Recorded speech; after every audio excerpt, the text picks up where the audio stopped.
বাংলার মানুষ জেনে গেছে হুমায়ুনকে। ঝাঁটা আর জুতোটা সঙ্গে করে নিয়ে যাবেন, হালুয়া রুটি হ্যাঁ দম ভরে খাওয়াবে।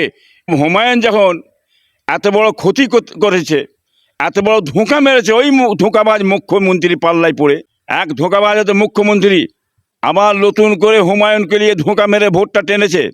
অতএব দুজনই কিন্তু একই ক্যাটাগরির। বাংলার মানুষ কিন্তু এই দুজনকে মেনে নেবে না। মিমেদের সঙ্গে জোট করে ফেললে বাংলার মানুষ মেনে নেবে না। এর আগেও মিম পশ্চিমবাংলায় এসেছে, অনেক কিছু করেছে। বাংলার মানুষ কিন্তু মিমকে একটা ভালো চোখে দেখে না। সে তৃণমূল পার্টির মধ্যেই ছিল। অতএব মমতা যেটা বলবে ওর ঘাড়কে মেনে নিতে হবে। তখন ওকে রিজাইন করেনি, বাড়িতে বের করে দেয়নি। অতএব সে এই কাজ করেছে। মমতা বলিয়ে করিয়ে ওখান থেকে ভোট থেকে ভাগ করে দিয়ে গদি নিয়েছে। সেই আসল রূপটা আজকে হুমায়ুন বুঝতে পেরেছে, বলছে কি বুঝলেন। আজকে সে কিন্তু সরে আসার পরে সে এখন ক্ষমা চাইছে। তো বাংলার মানুষ জেনে গেছে হুমায়ুনকে, যে হুমায়ুন যখন এত বড় ক্ষতি করেছে, এত বড় ধোঁকা মেরেছে, ওই ধোঁকাবাজ মুখ্যমন্ত্রী পাল্লায় পড়ে। এক ধোঁকাবাজ তো মুখ্যমন্ত্রী যত প্রতিশ্রুতি দিয়েছে, যা কিছু করে ধোঁকা মেরেছে, আবার নতুন করে হুমায়ুনকে নিয়ে ধোঁকা মেরে ভোটটা টেনেছে। অতএব দুজনই কিন্তু একই ক্যাটাগরির। বাংলার মানুষ কিন্তু এই দুজনকে মেনে নেবে না, ভুলবে না, তাদের পাশ থেকে সরে যাবে।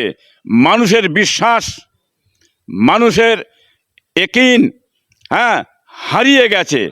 অতএব এ কথা বলে হবে না, মানুষের মন ঘোরানো যাবে না। এইটা বাংলার মানুষ জেনে গেছে, বুঝতে পারবেন আপনারা, দেখতে পাবেন আপনারা। মহাজোট পার্টি উনি বলবেন,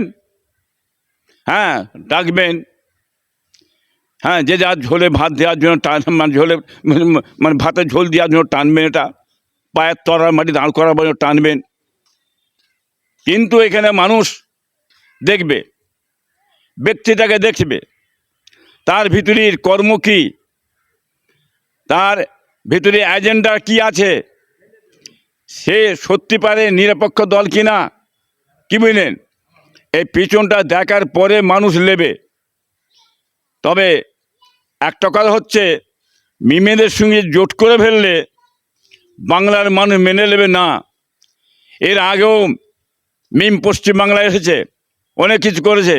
বাংলার মানুষ কিন্তু মিমকে একটা ভালো চোখে দেখে না, মিমকে একটা ভালো পছন্দ করে না, মিমকে একটা ভালো পছন্দ করে না। এটা বাংলার মানুষ জানে। কেন? উনি একটু এডাল ওডাল করে, যার কারণে বাংলার মানুষ মিমের থেকে একটু সাইড কাটে। সেই জায়গায় একতাবদ্ধ হয়ে আজকে চাইছে যে জোট করতে। আজকে আইএসএফ বলেছিল ভুল স্বীকার করতে হবে, উনি ভুল স্বীকার করে নিয়েছে। স্বীকার করে নিয়েছে বলে তারপরে আইএসএফের মানুষ যে ওনার দিকে বেরিয়ে চলে যাবে, কি বুঝলেন, আপনার হুমায়ুনের দিকে চলে যাবে, এতে চিড়ে ভিজবে না। বাংলার মানুষ জানে আইএসএফ একটা কী দল, বামপন্থী একটা কী দল, কি বুঝলেন। এটা ভালো মতন এই বাংলার মানুষ জানে।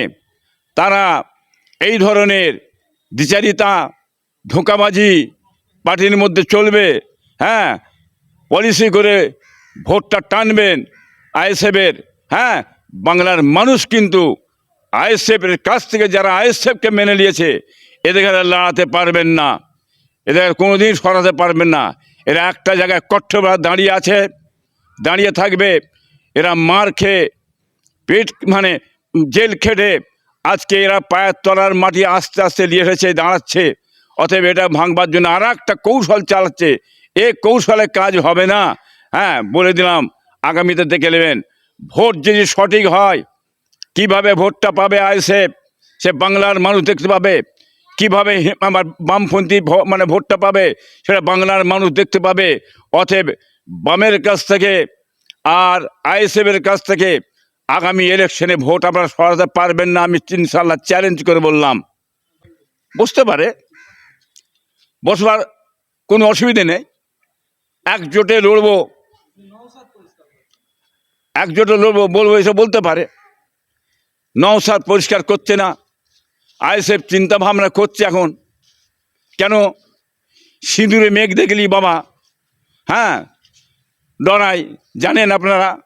অতএব আগামীতে যে সমস্ত কার্যকলাপ আছে, যেমন ধরেন বিজেপি করেছেন, উনি তৃণমূল করেছেন, কংগ্রেস করেছেন, নির্দল করেছেন, মানুষের মধ্যে একটা আপনার ধোঁকা, অবিশ্বাস, কি বুঝলেন, এই জিনিসটা মানুষের মধ্যে আছে বলে যে দেখেন মানুষ কিন্তু হট করে মেনে নেবে বলে মনে হয় না। তবে জোট হওয়া ভালো, একতাবদ্ধ হয়ে লড়ে আজকে দিদি আর মোদির বিরুদ্ধে, অতএব মানে বিজেপি এবং তৃণমূল এই দুটোকে বাংলা থেকে না সরালে বাংলার মানুষের ক্ষতি হচ্ছে, বাংলার মানুষ বিপদে পড়ে গেছে।